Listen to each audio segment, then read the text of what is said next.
Muito bem, muito bem, muito bem. Mais uma vez estamos aqui na nossa oitava temporada deste nosso programa Uma Graça de Podcast. Hoje com mais uma ilustricíssima convidada, nossa querida Susan Efterrari Maani. Nossa Senhora, esse é um nome muito importante, meu Deus do céu. Susan, muito obrigado, minha querida, por realmente você ter aceito o nosso convite para brilhantar esse nosso programa.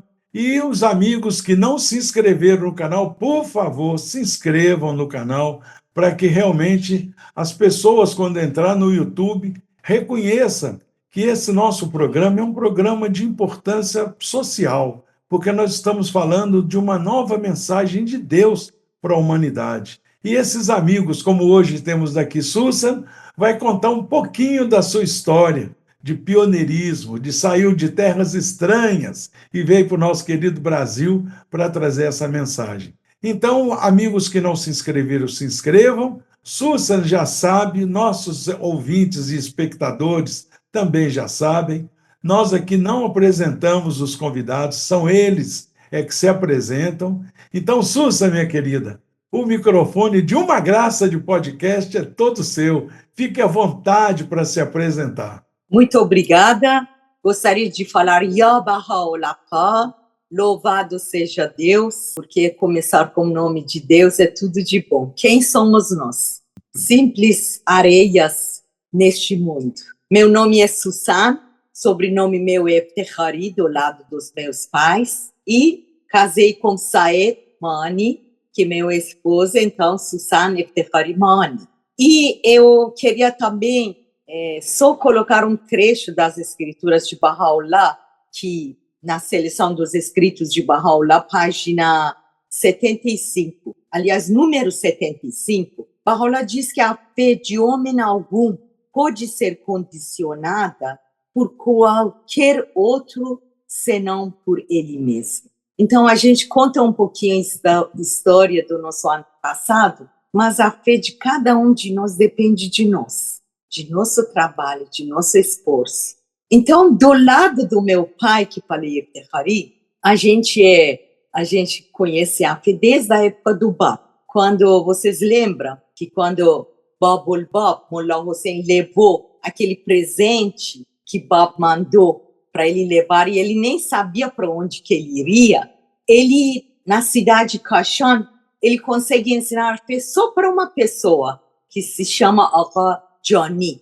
E depois que o Bab, depois de algum tempo, o Shah do Irã convida o Bab, então, Bab, quando para nessa cidade, tem muitas histórias, não dá para contar. Esse Agha Johnny que é anfitrião do Bab. E é um dos Nauruz, Ano Novo, que o Bab passa nessa cidade. E ele pede se poderia fazer uma festa para a cidade inteira do Kashan, com presença do Bab. Bab fala não, então ele fala se pode chamar os amigos dele. Então, um desses amigos é o meu tataravô, que estava lá e conheceu a fé. E do lado da minha mãe foi meu bisavô, né, que era Bahá'í. E graças a esses dois gerações, dos antepassados, que nós conhecemos a fé de Baha'u'lláh. Meu pai e minha mãe, meu pai se chama Ali Akbar Efterrari, minha mãe é Fatpur Resali Efterrari. Eles, quando casaram, eles fizeram um pacto de sair de pioneiro para qualquer lugar, de preferência para fora do Irã. Então, no início, como não dava para eles sair para fora, eles fizeram pioneirismo dentro do Irã mesmo. Então, logo depois do casamento, eles foram para um pomar perto do Teherã, e que eles casaram no Teherã, né? E lá eles começaram a ensinar e trabalhar, e lá eles foram expulsos. Todo lugar que eles foram expulsos, maltratados. Eu rápido vou falando. Desse pomar, então eles resolveram ir para a cidade Hamedan. Na cidade Hamedan nasce minha irmã Simin, que é casada com Diógenes de Andrade. Do cidade Hamedan, eles vão para a cidade que chama-se Tafrish. Da cidade de Tafrish, todas essas cidades, algum episódio aconteceu, quase meu pai até foi pendurado na forca para ser morto, etc. São histórias grandes. Tudo isso, Súcia, em função de que ele era Bahá'í e a oposição de outras religiões, né? Exatamente. E depois de lá, eles foram para Burujerd. No Burujerd nasce minha irmã Nasrin, que é casada com Mujan At-Parbar. Então, depois dessa cidade, também foram expulsos, etc. Eles vão para a cidade Arok. No cidade Arok, que eu vou parar um pouquinho onde eu nasci, eles um dia tinham alugado uma casa. Quando voltam para casa, eles veem que todos os pertences dele estavam no meio da rua. Um Bahá'í que estava junto com meu pai e minha mãe fala assim: vem cá, vocês alugaram esta casa? O dono dessa casa, com a própria mão, cortou a cabeça de 7 Bahá'ís. Então, meu pai e minha mãe, um Bahá'í lá, um pioneiro, senhor Rohani, que depois nós começamos a chamar ele de vovô Rohani, leva a gente para a casa dele. Eu ainda não existia. Nessa casa que eu fui concebida e ali que eu nasci. E depois de muitos anos, o tataraneto dele casa com minha filha mais velha, Ruhiye, que se chama Mehdi Afiat. Olha como é que a história é, né, gente? Como é que se junta, né, as coisas. Incrível. Meu pai e minha mãe não pararam de ter esse sonho de serem pioneiros. Então, de lá do Arok, foram para a cidade de Isfahan. Na cidade de Isfahan também ficaram por muitos anos. E quando eu tinha mais ou menos 5 a 6 anos, eles saíram da cidade de Isfahan, foram para Teherã, que é a capital. E lá nasceu meu irmão Massoud Eftekhari, que muitos amigos conhecem ele também.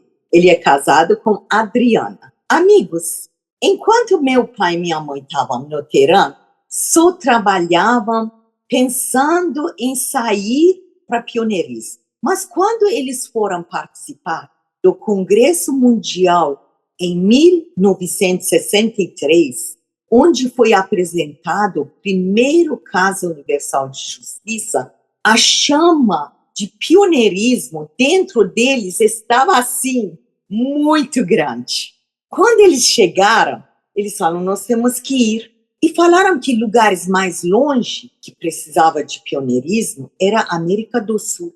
Então nós, meu pai, trouxe para nós o senhor Azam Panó, que todos devem ter conhecido no Sultaniye. Ele viveu muitos anos aqui no Brasil.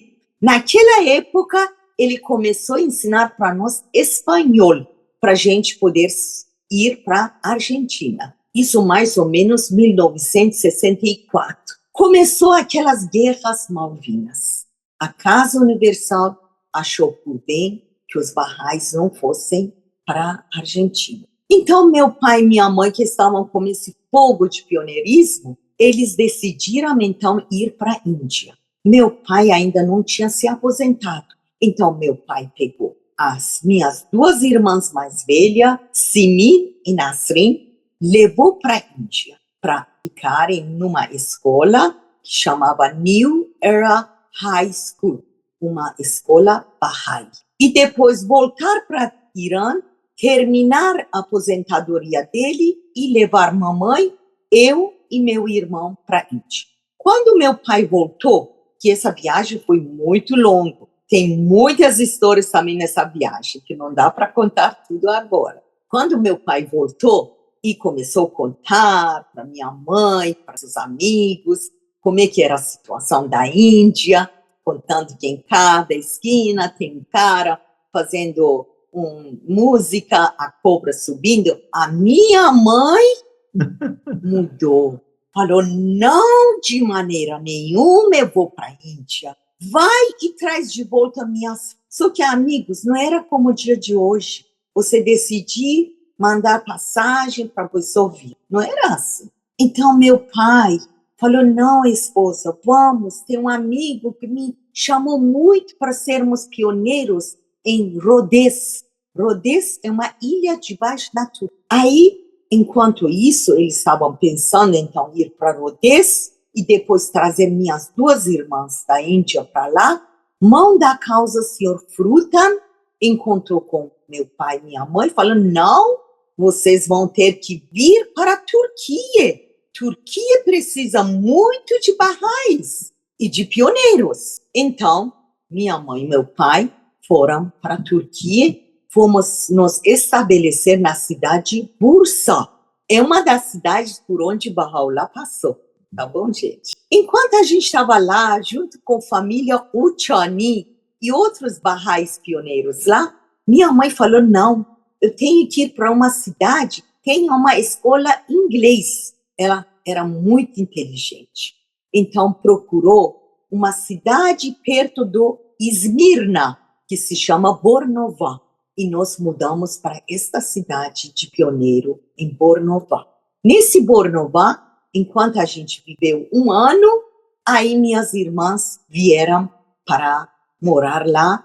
E lá tinha uma escola americana, onde minhas duas irmãs começaram a estudar. Temos muitas histórias, muitas lembranças maravilhosas. Quantos instrutores vieram lá.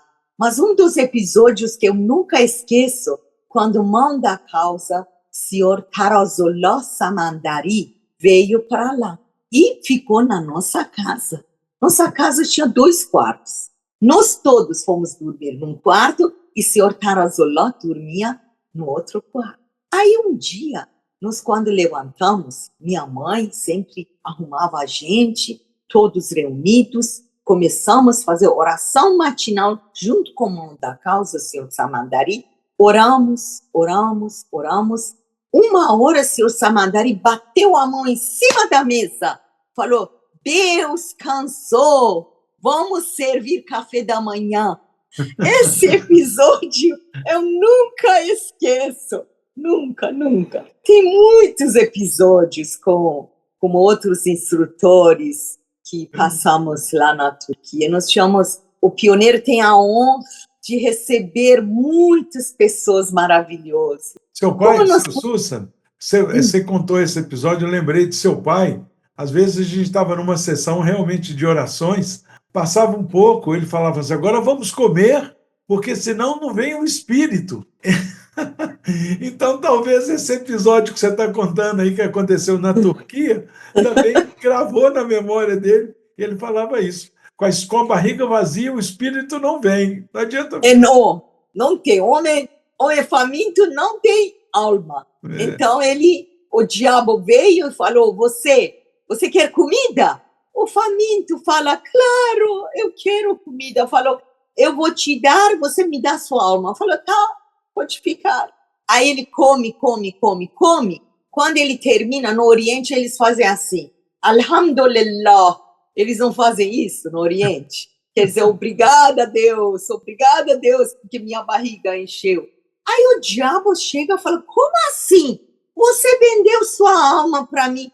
Ele fala, oh, meu Deus, homem faminto não tem alma. Quando ele come, a alma dele volta. E minha alma é adepto de Deus. Não adianta. Muito bom. Mas, Susan, aí como é que foi? Aí sua mãe e seu pai decidiram vir para o Brasil. Aí, escuta o que aconteceu. Então, nós estávamos morando lá, já iria fazer 4 anos na Turquia. Pela primeira vez, um presidente no mundo, que nunca isso tinha acontecido, ele expulsou todos os estrangeiros do país. Então, ele falou, todos os estrangeiros têm que sair, mas os filhos que estão estudando podem ficar. Mas como é que meu pai e minha mãe ia deixar? Meu irmãozinho tinha 6 anos, eu tinha uns 14 anos. Minhas irmãs também uns 16, 17 anos. Então, em 1 semana, tinham que partir. Então, nós sentamos dentro do carro e de Turquia fomos para Irã para poder sair, porque a lei não permitia mais a gente ficar. Quando chegamos lá, que ficamos um tempo lá, numa festa 19 dias, num dos encontros, estava a mão da causa Senhor José. Você sabe que Senhor José vivia naquele período, mais ou menos 1968, lá no Campinas. Sim, Aqui. Olha que privilégio, né? Os barrais do Brasil já. Por causa de alguns motivos, ele morava aqui na América do Sul. Ele falou, aí ele estava numa festa 19 dias, até hoje eu lembro. Ele falou, América do Sul precisa muito de pioneiros. Minha mãe levantou, meu pai puxou a saia da minha mãe. Senta, mulher, lá é fim do mundo, muito longe. Mamãe falou, não, eu quero ir para onde precisa de pioneiro. E nessa festa, eu lembro muito bem que mas o Jaloli, os amigos devem conhecer também, ele também levantou para ser pioneiro no Brasil. Então, os papelados, tudo isso também tem história, viu, gente? Não foi assim de um dia para o outro que a gente pegou visto. Tudo isso eram milagres de Bahá'u'lláh que nós conseguimos e viemos para a Turquia. Meus pais praticamente deram tudo que tinham na casa. De lá pegamos navio e fomos para Brindisi, salto do Itália, Brindisi. E de Brindisi pegamos trem, fomos até Nápoles e chegamos no Nápoles. Cadê passagem para o Brasil? Não tinha nenhuma vaga para você viajar. A mamãe, sempre que acontecia coisas, minha mãe falava assim, filho, fazem oração, fazem epístola de arma. Aí nós lá, fazendo oração. Meu pai e minha irmã Nasri foram para Roma e pegaram visto para Portugal, porque falaram, já que nós vamos para Brasil, que o senhor José, mão da causa, falou, vamos ficar em Portugal, aí a gente ia aprender português de Portugal. Pelo menos iríamos aprender português. Sim, claro. Enquanto isso, de repente, houve um greve de navio. Quando houve greve, uma família desistiu de viajar, exatamente número 6, que é minha família, são 6 pessoas, deu lugar para nossa família viajar neste navio, porque nós tínhamos muito bagagem. E viajamos, chegamos no dia 11 de 68, pisamos na terra brasileira. Quando pisamos aqui, a noite dia 11 sempre era aniversário de Bahá'u'lláh, vocês lembram, né? Antigamente, aniversário era dia 12 e comemoravam dia 11. Então, no dia 11, ficamos na casa do meu tio, Rahmatullah Eftekhari, que morava em São Paulo, e junto com a família toda ficamos lá. E de lá, a Assembleia Nacional sugeriu para que minha família ficasse perto de São Paulo, alguma cidadezinha ao redor de São Paulo. Aí minha mãe e meu pai falaram, não, senhor José falou, nós temos que ir para a cidade BH, Belo Horizonte. Aí a Assembleia Nacional falou, tudo bem, falou que muita gente já foi para lá e não conseguiu ficar, por isso que eles estavam dando essa sugestão, mas falaram, não, eles vão tentar também. Quando viemos, viu, Padinha, você queria saber disso, né? Chegamos para Belo Horizonte, papai estava com uma lista na mão dos barrais, que cada barrai que foi lá ensinou, né? A gente tem sempre lista, né? Para fazer visita lá, né? Pegar as pessoas. Tinha muita gente nessa lista. Uma pessoa que estava nessa lista se chamava Senhor Guia. Todos os amigos conhecem Beth Guia, Flora Guia, Dona Carlota, conhecem o André, conhecem, ai meu Deus, Silvio, Cláudia, Lídia, são queridos do meu coração. Ele, Senhor Guia, estava no leito da morte, no hospital. Aí meu pai, nós fomos, eu lembro até hoje, estava lá todo branco, ele era branco. Meu pai chegou e falou assim, Your name is Guia. Seu nome é Guia. Você tem que nos ajudar, nós não temos ninguém. Amigos, uma coisa que eu esqueci de falar, eu não quero deixar de mencionar. Lá no São Paulo, tinha uma família chamada Eivazian, uma família Bahá'í armênia. Sim. Ele deu o carro dele, um carro enorme que tinha, para nós podermos viajar de São Paulo até Belo Horizonte. Eu tenho que mencionar o nome dessas pessoas. Claro, é uma família maravilhosa também. Maravilha, Diana, Edmundo, Jacó, Armon, são muito queridos, muito queridos. Então nós... Susan, só uma coisinha. Você sabe que Simin também tivemos o privilégio de ela participar de um dos episódios desse nosso Uma Graça de podcast, né? Então, ela menciona nesse período, como ela falou, que o sonho dela era morar Hoje ela mora numa cidade de praia, né? Litoral. Mas ela falou que o sonho dela era morar no Brasil com tanta praia, com um litoral tão enorme. Mamãe e papai escolheram logo uma cidade que não tem praia. Então, agora ela está realizando o sonho dela, ser pioneira numa cidade litorânea, né? Mas, Susan, depois você vai ter que falar um pouquinho sobre você, né? Não, mas porque eu estou até agora, história, uai, eu estou onde? Até agora nós só estamos sabendo. Tá chegando. Essa história é maravilhosa, tá ótimo, tá ótimo. Mas senhor Guia levantou do leito da morte, viveu 5 anos. Se vocês verem as fotos dele, tem uma foto dele junto com o senhor José, irmão da causa, e nossa família toda. Juro, vocês pensam que é uma alma sentada ali. Branquinho, 2 pontos, olho. Eu lembro dele, magrinho. Vou correndo. Então, gente, isso aí aconteceu. Nós ficamos lá, mamãe abriu estética.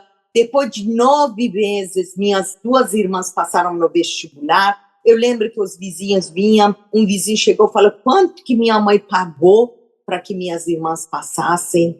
Olha só, benção de Baha'u'lláh. O que Baha'u'lláh faz? Uma das minhas irmãs passou primeiro lugar na engenharia civil de engenharia Kennedy. Ela só não passou no federal porque a ficha dela de inglês sumiu. Sumiu como? Ninguém sabe. Então, nós ficamos ali na cidade de Belo Horizonte, tivemos muito sucesso. Gente, assistem episódio da Cine, que essa parte eu não vou contar, que ela vai contar, que é maravilhoso, sobre o senhor Oderico, sobre Diógenes, tudo mais. Então, até que eu casei com o Saed. Então, eu também fiz engenharia. Na minha família, todo mundo é engenheiro. Massuda é engenheiro, Nasce engenheira, Simi engenheira, eu engenheiro. E Simi casou com engenheiro. E também ela é engenheira. Eu e Simi somos engenheiras. Não, eu digo, e ela também casou com um engenheiro. Eu também com engenheiro. Aí foi maravilhoso. Aí de lá eu casei, vim para Vitória, outra cidade de pioneirismo, muito trabalho. A casa minha de Saed ficou como se fosse sede Bahá'í de Vitória. Muitos anos ficamos naquela casa, 25 anos moramos lá. E depois de 25 anos, atravessamos uma ponte e ficamos de novo pioneiros na cidade de Vila Velha, onde eu moro aqui, perto do mar. Por favor, me visitem. É um lugar muito bonito, maravilhoso. Sim. Então Mas, Susan, é muito interessante assim, esse seu caminhar, contando a história da sua família, porque muitos dos amigos, assim, isso foi um período, quer dizer, nós estamos falando de mais de 50 anos atrás, né? As dificuldades eram enormes. Você relatou um pouquinho das dificuldades que seus pais atravessaram para chegar nessa meta de pioneiro. Então, hoje, a gente tem a concepção de pioneirismo de várias facetas, né? A gente hoje tem o chamado pioneiro de curta duração, né? Aquele casal, aquele indivíduo, aquela moça que sai da sua localidade, vai para outra, fica lá 1, 2 anos, estabelece uma comunidade, ajuda no crescimento, depois volta, né? Tem o pioneiro de vizinhança, o cara mora na mesma cidade, mas ele muda de bairro, onde tem um desenvolvimento num outro bairro. Então, hoje, essa concepção de pioneirismo, esse pioneirismo que você relatou, maravilhoso, é o que a gente chama de pioneirismo clássico, né? Aquele pioneiro que saiu como. Porque eu fico sempre imaginando, todas as vezes que eu ouço qualquer história de pioneiros, sejam, mas principalmente iranianos, porque é muito longe, né? Cultura completamente diferente, língua, escreve da direita para a esquerda, nós escrevemos da esquerda para a direita, é uma confusão danada. E veio, que fé, que coragem, que realmente, para mim, são verdadeiros heróis. Isso também, claro, americanos, ingleses, de armenos, como a família Ivazian, que você lembrou. Quer dizer, todas essas pessoas, essas famílias, né, que vieram, realmente é com uma fé muito grande. Então, essas histórias que você está contando, acho que encoraja muito os jovens, principalmente os jovens que voam melhor, né? São mais leves para voar, né? Porque depois que casa, constitui família, pode servir de outra maneira, né? Mas conta alguns episódios que você passou em Belo Horizonte, porque eu sei que tem muita história que você lembra, porque você sempre foi uma menina muito alegre, muito assim, saltitante, você alegrava as reuniões, então teve muita coisa engraçada, muita coisa alegre. As reuniões de jovens em Belo Horizonte eram numerosas, né? Então, lembra de alguma história daquela época? Nossa, como lembro! Olha, eu lembro que no início, minha mãe, toda sexta, ela fazia reunião, a gente falava fireside, né? Hoje a gente pode chamar de reunião devocional. Aí, quando a gente queria vir e sentar, ela falou, não vão e colocam roupas bonitas. Nós tínhamos que ir, pentear cabelo, colocar um vestido bonito e sentar ali. Não vinha ninguém. Ela chamava as vizinhanças, tudo. Não vinha ninguém. Até que, enfim, começou com um acontecimento que tem que assistir episódio da Simin, que ela conta com o seu Oderico. Aí, meu pai achou uma joia também, um barrai antigo que tinha declarado, chamava-se o Dorian Seabra, que papai achou ele também. Papai vai e encontra ele, que dera uma Assembleia Nacional, mandou o nome dele, né, para Belo Horizonte. Quando ele vai, ele vê um retrato enorme de Abdu'l-Bahá nas costas de vamos dizer, um gerente de um lugar de carro, eu acho que era de carro, sentado lá. Então, essa pessoa, Bahá'u'lláh abençoava ele tinha um tinhão de falar bonito. Olha, começou a encher aquela sala que não tinha ninguém, não tinha lugar para você pisar. Você lembra, né, Pati? Claro. Você, um dos colegas nossos, nós crescemos juntos. Então, foi maravilhoso. Cada reunião, maravilha. Quantas mãos da causa vieram para visitar Belo Horizonte. Realmente, o pioneirismo, a gente fala que passa por umas provações, mas nada foi amargo. Tudo foi doce, tudo foi feliz. Eu lembro o pioneirismo na Turquia. Assim que chegava fiscal, a diretora falava, chama Massusan. Eu que não era turca, eu era iraniana. Eu chegava lá e falava assim, Susan, canta uma música persa. E eu cantava as músicas barrais. Aqueles Rabena, aquelas músicas que você conhece, né? Eu cantava. Todo lugar a gente ia, tinha dificuldades, mas quase todo lugar nós brilhávamos. As pessoas nos admiravam, gostavam da gente. Tudo por causa de Bahá'u'lláh, porque as palavras que a gente usava eram palavras sagradas que Bahá'u'lláh colocou para essa humanidade ser feliz. E a gente é feliz que usa essas palavras na vida da gente. Então, Belo Horizonte, nós não tínhamos sábado e domingo. Tínhamos, sim. Era ensino sábado, ensino domingo. Íamos para a cidade, íamos para Minas Gerais inteiro. Tinha mais de 30 e tantas assembleias. Lembra, Padinha?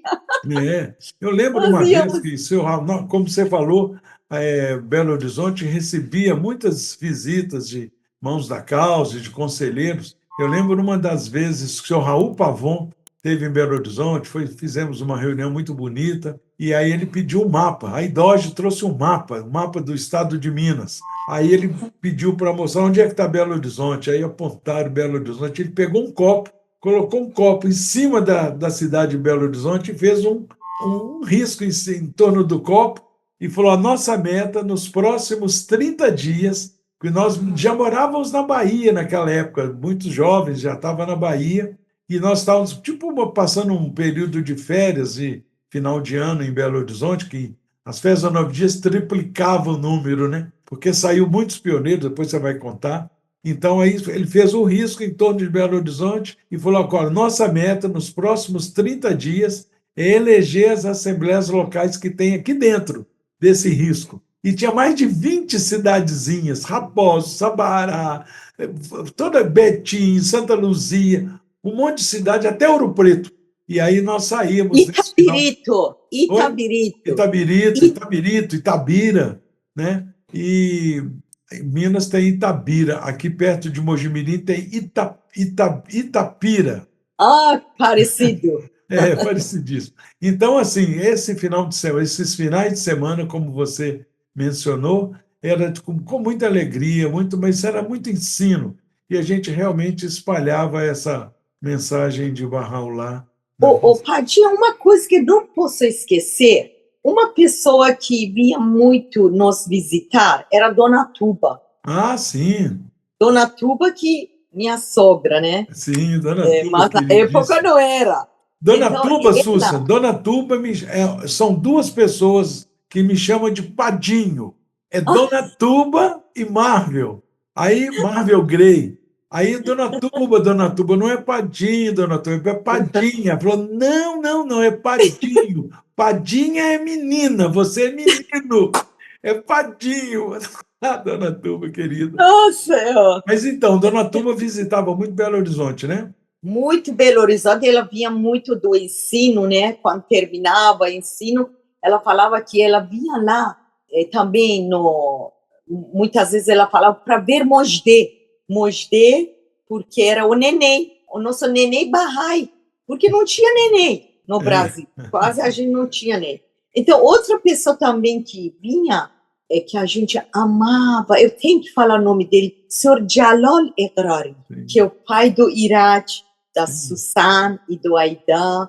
Então, ele era nosso querido tio, que a gente ama tanto ele. E outra coisa que eu queria falar foram nossas festas de Interbabrá. Tanto Belo Horizonte... Explica o que é isso, Interbabrá. Rapaz, tanto Belo Horizonte deu esse fogo de muitas reuniões, muitos barrais entraram na fé, como também Vitória. Vitória, através da Dona Tuba e Sr. Razi e Dona Guite, né? Também houve muito entrada de tropas, de barrais. Então, tinha jovens lá, jovens cá. Então, a gente fazia assim, ia um ônibus para lá, de jovens, passavam uns dias de final de semana, outra vez vinha de Belo Horizonte para cá. E assim, houve muito amizade entre esses dois estados, de Espírito Santo e de Minas Gerais. Esse também foi maravilhoso, foi muito... Realmente, a nossa juventude passou dentro de luz, que acontece sempre problemas também na vida de todos nós, mas quando você está na luz, você vai passando por eles. Esse programa Interbabrá, que você lembrou, era muito interessante, porque o Brasil, naquele período, nos anos 70, concentrava muito no Sudoeste, né? Quer dizer, São Paulo, Rio de Janeiro, Belo Horizonte, Vitória, até Salvador ali, mas chamava Interbabrá, porque era a integração dos barrais do Brasil. Então, Belo Horizonte, as 4 capitais eram as principais desse programa, que era São Paulo, Rio, Belo Horizonte e Vitória. É verdade. Então, Belo Horizonte fazia um programa para os jovens de São Paulo executar. Eles vinham no final de semana, a gente programava visita à rádio, jornal, televisão, e ensino também de exposição na praça. E depois São Paulo fazia o programa e o pessoal de Belo Horizonte ia para São Paulo. E assim fazia essa integração. Como você disse, Belo Horizonte visitava Vitória, Vitória, Belo Horizonte, o Rio Belo Horizonte, Rio, São Paulo, Rio. Quer dizer, essa integração, isso realmente movimentou muito a juventude, né? Muito. O pessoal de hoje, os jovens de hoje, é outra realidade, é outra forma de comunicar, mas podia pensar em alguma coisa que pudesse fazer essa integração, porque hoje o Brasil inteiro, todas as capitais têm pioneiros, né? Todas as capitais têm lindas comunidades, mas a integração entre os jovens, e hoje a Casa de Justiça, na última mensagem do Rizwan, fala que os jovens têm que voar. Então tem que começar a voar, porque realmente Que agora pode viajar de avião, né? Sim, pois é, pois é. Aí voa. É. Isso mesmo. Padinha, uma coisa que queria falar, então estou chegando, quando eu e Saed íamos casar, que ninguém sabia no Brasil, aí a Assembleia Nacional, em 2 vezes no jornal, existia um jornal, Sim. o senhor Osmar preparava, né? Osmar Mendes, Sim. Nosso querido Osmar. Então ele falava, tem uma surpresa, no próximo encontro, conferência de ensino, no Arcozelo, aí ele falava, tem uma surpresa. Então, a surpresa era o casamento meu com meu marido, Saed. Então, uma coisa que eu queria incluir nisso é porque nós participávamos muito de encontro de livro. Então, eu me lembro que Saed fala assim, você não vem? Eu falei, não, estou aqui na Feira do Livro. Aqui, nossa, a Feira do Livro era uma coisa maravilhosa, tanto em Belo Horizonte tinha, como em Vitória também, a gente sempre participa. Então, aí a gente casou, eu vim para Vitória, logo em Vitória, eu procurando emprego para engenharia, tudo, etc., tudo, a dona Tuba, ela falou para mim assim, Susa, vem fazer curso de estética. Eu sempre ajudei minha mãe na estética. Gente, estética da minha mãe era um farolzinho de ensino da fé. Então, ela falou, vem fazer curso de estética para você me ajudar eu tirar diploma. Graças a ouvir, a gente tem que ouvir os nossos entes queridos mais velhos. Eu fiz esse curso. Eu me lembro, eu fiz esse curso nos 70, eu casei em 77, eu fiz esse curso no 78, era 1 ano e meio, e no 79, em janeiro, 17, nasce minha filha. Eu fazia as provas para a dona Tuba e tudo, o professor deixava, ela passava em tudo, porque eu fazia tudo para ela. Nós tiramos diploma. Aí eu, claro, para mim era um diploma só, não era, nunca pensava ser esse. Então eu comecei a cuidar da minha filha. Eu lembro até logo quando tinha nascido, houve muita chuva, um grupo de Belo Horizonte ficou sem poder viajar até norte do Brasil. Jane estava nesse grupo.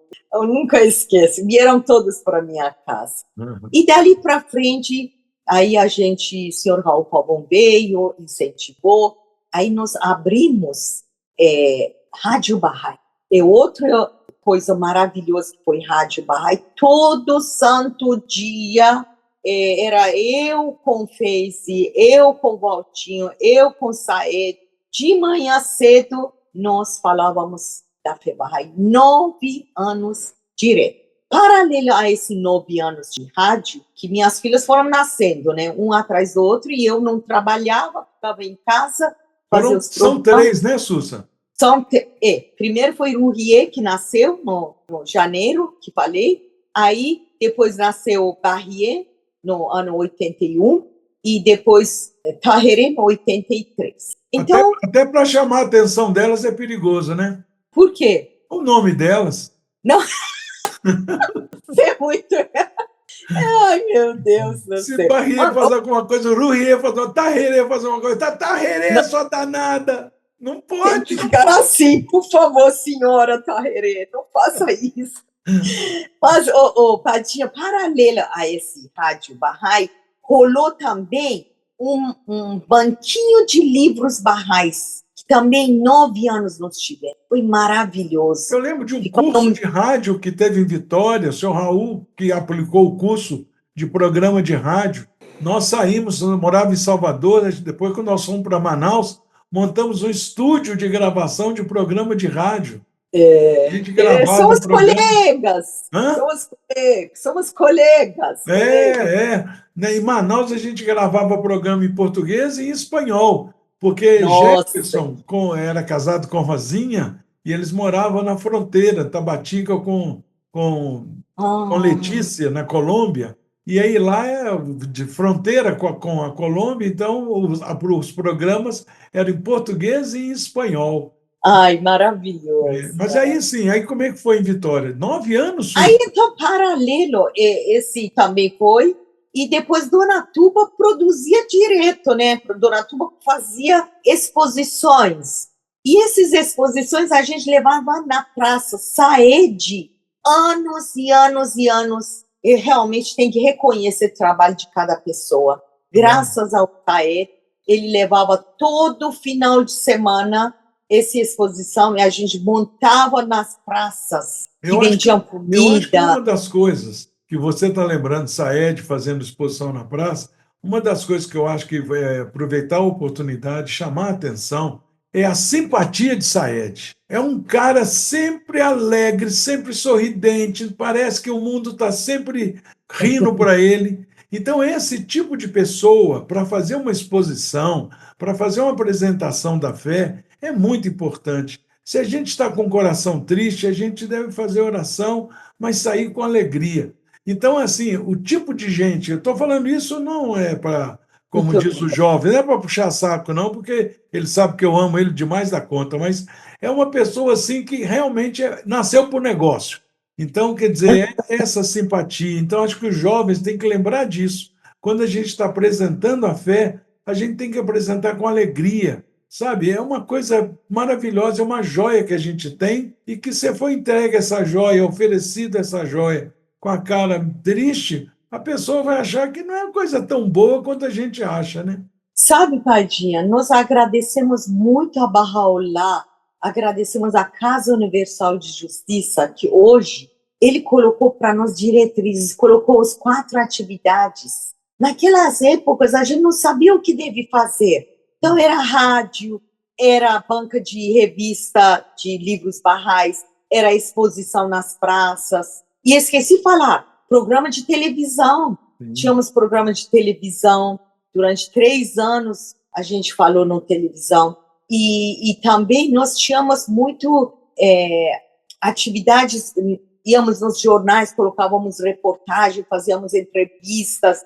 Mas hoje, os barrais já tem na mão reunião devocional, aula para crianças, pré-jovens, encontros dos pré-jovens e os livros para pré-jovens, e o curso Ruhi. Está tudo tão fácil. Na época, a gente não sabia o que deveria fazer, a gente trabalhava nessas coisas o tempo todo, graças a Deus, para divulgar a fé bastante. Hoje a gente lê nas mensagens da Casa de Justiça, inúmeras vezes se menciona, e a gente tem essa consciência hoje, que a fé Bahá'í é uma coisa orgânica, uma coisa viva. Por isso que 50 anos atrás, nós estamos contando coisa de 50 anos atrás, mas como é que era? Quer dizer, o Instituto Ruhi, eu lembro quando começamos, era papel jornal, eram uns livretinhos pequenininhos, que a gente começou ali, né? A Colômbia desenvolvia verdade. Consolidação e nós desenvolvíamos no Brasil materiais para expansão. Então, a gente fazia expansão, quer dizer, crescia a comunidade e na Colômbia consolidava esse crescimento, né?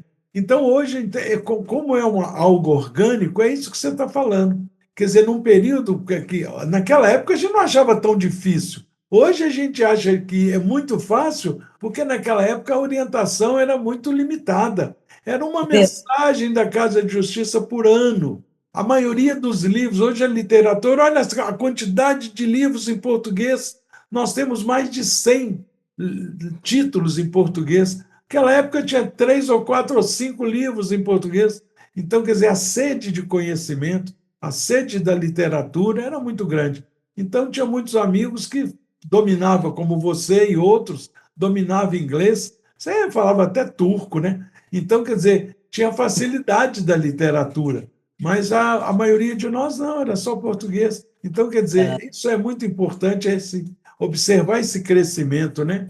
Esse aprendizado, né? A melhor erudição é palavras de Baha'u'lláh, decorar e falar para toda a humanidade. Sem dúvida. E Padinha, hoje, deixa agora contar de mim. como é que Deixa é? contar o que aconteceu. Contar mais. Contar o que aconteceu. Contar. Então, vocês viram quantas atividades aconteciam aqui. Tínhamos o senhor Razi também, Nossa, Comitê contador de Nacional história, né? Dino, tínhamos Dona Guite, Dona Tuba, era muita coisa maravilhosa que rolava. Mas hoje está melhor ainda também que todos os barrais, depois que passaram pelo livro Ruhi, todos têm essa capacidade de ensinar, de falar, de transmitir a mensagem curadora de Baha'u'lláh para todo mundo. E Mas Vitória, então, sim, então, depois que as meninas, a mais nova, já estava indo para escolinha, pré-jardim, né? sim. O Saed falou comigo, eu falei, Susan, faça alguma coisa. Então, eu pensei em dar aula, eu fui monitora na universidade, né? Sim. Então, eu falei, vou dar aula de matemática, física, alguma coisa, né? Não deu certo, ia vender trator, não deu certo. Aí, o que deu certo? Aquela diploma que no ano 79 eu tirei junto com minha sogra, dona. Aí eu abri uma clínica de estética para hobby. Vir um e outro, sentar lá e fazer algum atendimento, mas falar a meta, pensamento, era ensinar.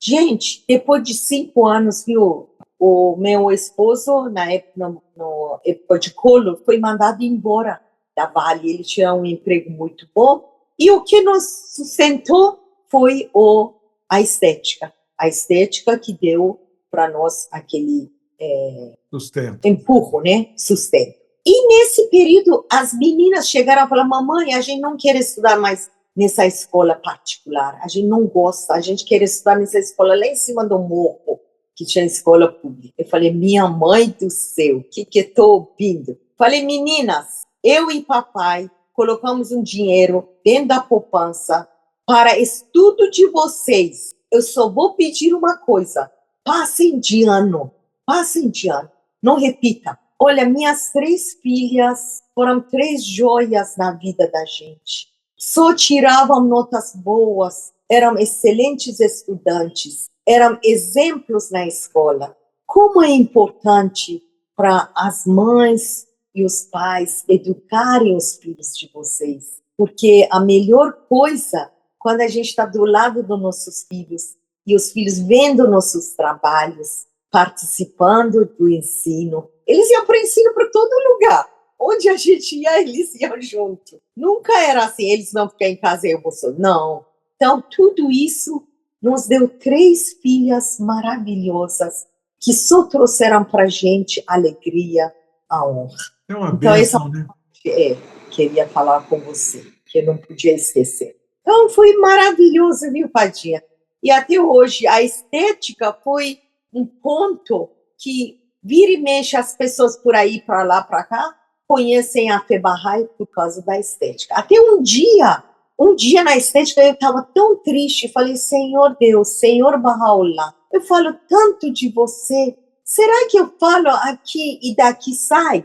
Eu juro por Deus, naquele dia chegou uma cliente, enquanto estava deitada, ela virou para mim e falou assim, Susan, você quer que eu conte para você a história do Bá? Eu falei, Baha'u'lláh, obrigada. As histórias não foram em vão. E olha que eu colocava lembra daqueles cassetes do Luiz Henrique? Sim. Todos os episódios, coisas que ele falava, o cliente entrava na máscara, eu falava, você quer ouvir alguma coisa? Eu coloco. Aí elas vinham e falavam assim, Susa, coloca aquela fita com aquele voz bonito. Não era voz bonita, era palavras bonitas. Sim, claro. Mas, Claro. assim também, outra pessoa que quero colocar aqui lembrar é Luiz Henrique. Muitas atividades. E hoje, Susan, como é que está hoje o Vitória, Vila Velha, essa região aí que você já vive há tantos anos? Vitória é esse e que pega uma região para norte do estado do Espírito Santo, e Vila Velha pega o sul, que é esse 2. São divisões que nós temos pela Casa Universal de Justiça. Sim. São 2 comunidades barrais maravilhosos, amorosos, unidos, alegres. E rezamos para poder ensinar mais e mais pessoas, né? Convidamos pessoas para as reuniões devocionais, para curso do Rio. Vira e mexe temos coisas, atividades que estão dando frutos, né? Mas tá igual o mundo inteiro, né? Por onde você vai, as pessoas estão fazendo as mesmas atividades. Sim. Esse desenvolvimento do Instituto do Rio, pelo mundo afora, né? Utiliza a mesma metodologia, a mesma estratégia. Isso cria um espírito de união muito grande, porque qualquer lugar que qualquer Bahá'í viaje por qualquer parte do mundo, ele está dentro de um mesmo sistema, né? de uma mesma administração. Isso cria um sentimento de pertencimento muito grande, porque a gente sai de uma comunidade, sai de um país, sai de uma cidade, qualquer que seja, e a gente sente que está na mesma comunidade Bahá'í, né? Padinha, uma coisa que eu lembrei, eu acho que gostaria de... Pode ser que algum casal assista esse podcast, né? Sim. Esperamos que muitos casais assistam. Amém, amém. Quando a gente casou, Dona Tuba veio para a nossa casa e ela falou assim: olha, Susana, olha, Saed, começa a vida de vocês em cima da lei de Horukolá. Gente, estou falando do ano 77, tá? 77 que a gente casou. Então, uma das leis que nós amamos, observamos, colocamos no nosso dia a dia foi esta lei. Que, por favor, casais novos que estão casando agora, começam a vida de vocês também igual a nós. Ainda que meu esposo foi mandado embora, depois nossa vida ficou melhor ainda, tá? Não ficou ruim, não. Ficou melhor ainda.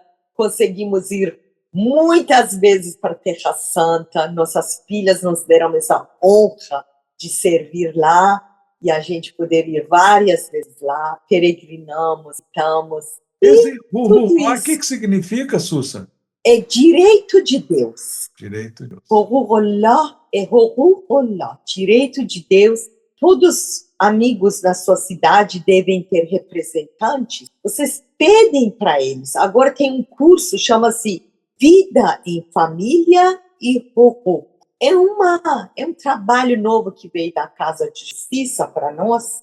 E a gente, aqui eu já facilitei para a Assembleia, para os Bahá'ís, que eu sou representante de Horurolá aqui no estado do Espírito Santo. Muito bem. E aí também vocês têm lá, né? Agora vocês têm Chori, é o novo Chori Andrade.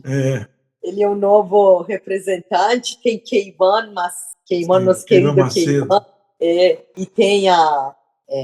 Quem? Filha de Aida Paloma. Eu estou falando sua região de São Paulo, tá? Sim, que sim. Tem em Minas Gerais, de Janeiro. Rio de Janeiro é Olga, minha amiga querida. E Belo Horizonte é Selene, minha irmãzinha, Zoraida.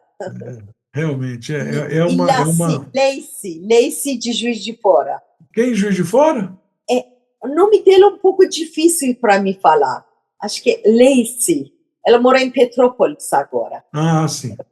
Ela mudou para uma gracinha. Ela também tem 2 filhinhos. Ô, Susan, nessa sua caminhada de tantos anos como pioneira, como uma grande serva de Bahá'u'lláh, teve, com certeza, muitos desafios, né? Que, como você disse, não são só a vida de um pioneiro, como a vida de qualquer ser humano, não é sempre rosas. Tem também os seus momentos de espinho, né? Você lembra de alguns desafios? Porque, às vezes, os desafios, eu sempre tenho esse sentimento, sabe? De que, muitas vezes, Não tem uma das palavras ocultas de Bahá'u'lláh? O pessoal até às vezes brinca comigo, Padinha, você sabe outra palavra oculta? Porque você só fala essa. Eu falei, não, é porque a situação surge, você lembra dela, né? Outro dia eu estava conversando com um advogado, falando sobre a questão de justiça e tal, aí eu citei uma palavra oculta, que o Bahá'u'lláh fala que a mais amada de todas as coisas, a meu ver, é a justiça. Aí tinha um Bahá'í junto comigo, aí depois falou comigo assim, você só fala essa, né? Eu falei, pelo amor de Deus, toda palavra oculta que eu sinto, o pessoal fala, você só sabe essa? Naquele momento Nada. só vem É essa na cabeça. lindo, esse é lindo, lindo. Mas tem uma palavra oculta que Bahá'u'lláh fala que exteriormente as provas, as dificuldades, exteriormente é fogo e vingança, mas interiormente é luz e misericórdia. Muitas vezes o pioneiro, ou qualquer um de nós na nossa vida, passamos por provações, por dificuldades, por desafios, que na hora que a gente está passando, a gente não entende. Eu sempre peço a Deus que me dê sabedoria para entender as provas que a gente passa, porque com certeza todas essas dificuldades são, na verdade, luz e misericórdia. Aparentemente é fogo e vingança, mas interiormente é luz e misericórdia. Então, às vezes, o pioneiro passa por alguns desafios que é um sofrimento momentâneo, mas que daí, de algum tempo depois, se não fosse aquele desafio, aquela dificuldade, ele não teria uma bênção tão grande lá na frente. Então, você lembra de algum desses desafios?